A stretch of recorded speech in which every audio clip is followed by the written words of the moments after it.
दोस्तों, हम एक कहानी के बारे में बात करेंगे जो आपको आपकी लाइफ का जीने का तरीका ही बदल देंगे। किसी ने क्या कमाल की बात कही है कि दुनिया ने जब जब जोर लगाया मेरी कश्ती डुबोने को, ऊपर वाला खुद आया मेरी नैया पार लगाने को। तो यह कहानी शुरू होती है। एक राजा ने भगवान श्री कृष्ण का एक सुंदर मंदिर बनवाया। उसमें एक पुजारी को पूजा करने के लिए रखा। काफी समय बीत गया। राजा की उम्र काफी हो गई थी और पुजारी की भी उम्र हो चली थी। लेकिन राजा का एक नियम था कि वह हर सुबह अपने सैनिक के हाथों एक फूलों की माला भिजवाया करता था। उस माला को पुजारी जी भगवान श्री कृष्ण को चढ़ाया करते थे। उसके बाद जब राजा भगवान कृष्ण के दर्शन करने आया करते थे, तब पंडित जी उस माला को भगवान श्री कृष्ण जी के गले से निकालकर राजा के गले में डाल दिया करते थे। ये लगभग रोज की दिनचर्या बन गई थी।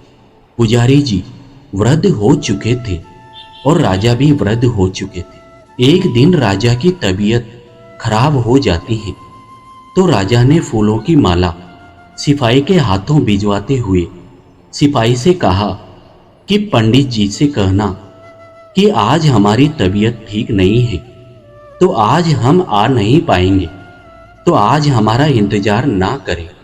उसके बाद माला सिपाही ने पुजारी जी को दे दी और सारी बात पुजारी जी को बताई।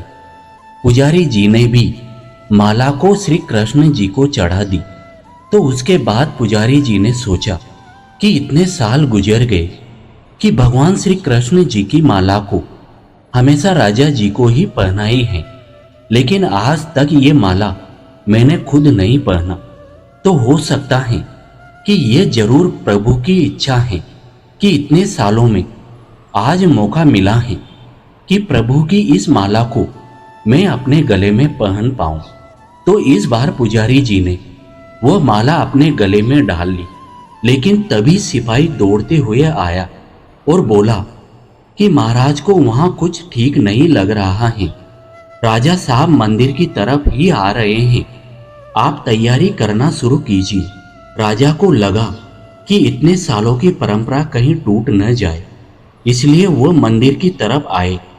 जैसे ही पुजारी जी ने यह सुना, उन्होंने तुरंत माला अपने गले से निकालकर भगवान श्री कृष्ण जी को पहना दी। घबराहट में पंडित जी समझ नहीं पाए कि उन्होंने क्या गलती कर दी है। पुजारी जी को लगा कि अगर राजा को पता चला तो वह उसे दंड दे देंगे। अब राजा आए तो रोज की तरह पुजारी जी ने माला भगवान श्री कृष्ण जी के गले से उतारी और राजा को पहना दी।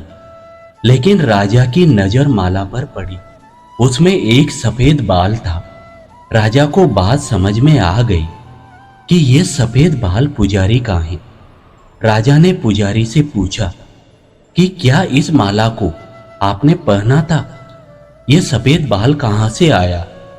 पुजारी डर गए और डर के मारे बोल दिया कि ये बाल तो श्री कृष्ण जी का है, भगवान का है।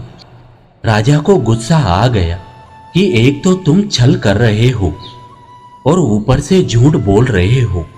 राजा ने थोड़ा गुस्से में आकर बोला कि कृष्ण जी के कब से सफेद बाल हो गए। चलो ठीक है, मैं कल श्रृंगार के समय आऊंगा, तब देखूंगा कि श्री कृष्ण जी के सफेद बाल हैं या नहीं। और याद रखना, अगर बाल काले निकले और सफेद नहीं निकले तो कल के कल आपको मृत्यु दंड दिया जाएगा। और राजा गुस्से में तमतमाते हुए वहां से चले गए। और इधर पुजारी जी को अपनी मृत्यु नजर आने लगी थी। वो श्री कृष्ण जी के आगे दंडवत कर लेट गए और बोले कि प्रभु मुझे क्षमा कर दीजिए, मैं लोभ में आ गया था। मुझे लगा कि ये माला मुझे भी पहननी चाहिए। मुझे बचा लीजिए प्रभु, नहीं तो कल राजा के हाथों मेरी मौत निश्चित है।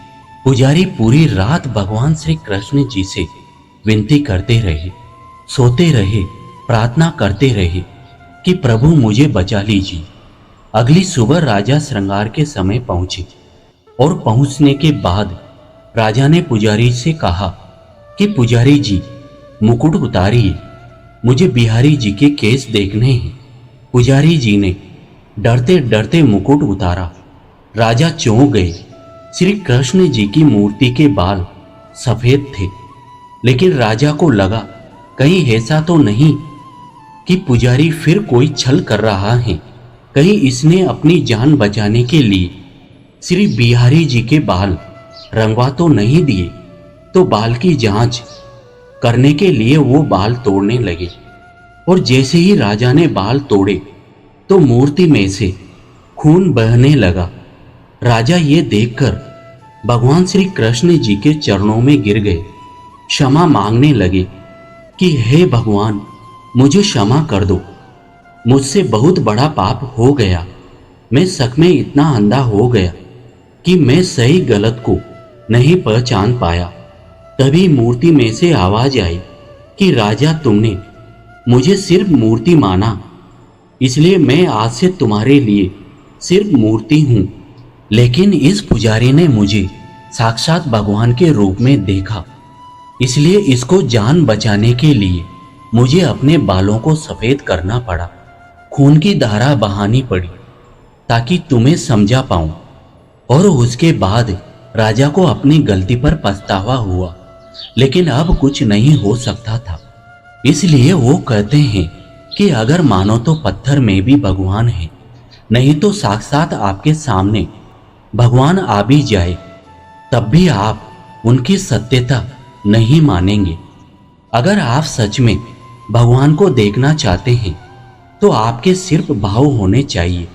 ऊपर वाले पर बिना शर्त के विश्वास रखो और अपने कर्म को निरंतर करते रहो। ऊपर वाला आपको उसका फल अवश्य देगा। मुझे उम्मीद है ये कहानी आपको पसंद आई होगी। दोस्तों, आपको क्या लगता है कि जो राजा ने किया, क्या वो सही था? क्या एक राजा होने के नाते उसके पास सत्य की पहचान करने का कोई और रास्ता भी था? हमें जरूर बताएं। मिलते हैं अगले नए वीडियो के साथ। तब तक आप अपने स्वास्थ्य का ध्यान रखें। जय श्री कृष्ण।